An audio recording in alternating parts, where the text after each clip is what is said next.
A recent U.S. Border Patrol assessment found President Trump's border wall will have about 130 miles worth of gaps. It's not what the president promised on the campaign trail. However, some of the current gaps on the Texas-Mexico border will be filled with gates. Border correspondent Oscar Margain reports from Los Indios. The problem here is that you have the two different, openings here, and so that's where we have more activity going on. In this agricultural town of roughly 1,100 residents, a border fence bisects through portions of croplands, but in some areas, something is missing. And I had the same questions when I came in. It was something that everyone asked, like, what's going on here? Jose de la Rosa, the 28-year-old Los Indios police chief, leads the town's one-year-old police department.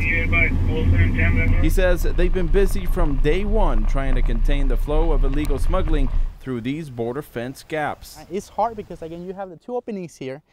Basically, there's no lights here. It's dark at night. You have the city is about half a mile away from here, and the river is also close by to us. These pictures released by Border Patrol show two recent instances where smugglers were attempting to use the gaps to get drugs across the border. De la Rosa says his new department has helped reduce suspicious activity calls by 60%. But numerous gaps have left communities like Los Indios vulnerable to cartel activity. And we had some other gaps here in Los Indios.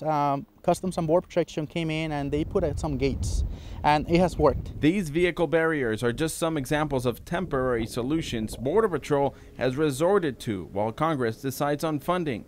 This week, Border Patrol announced they'll be adding reinforcements to fill critical gaps, replacing 16 miles of pedestrian barriers in California, more than 20 miles of vehicle and pedestrian barriers in El Paso, and 35 new gates here in the Rio Grande Valley. All areas, they say, are constantly exploited and lacking in border infrastructure. Customs and Border Protection haven't specified which gaps would be sealed with a gate or how the gate will look like, but Chief De La Rosa hopes that these gaps here will be some of them. In Los Indios, on the Texas-Mexico border, I'm Oscar Margain reporting.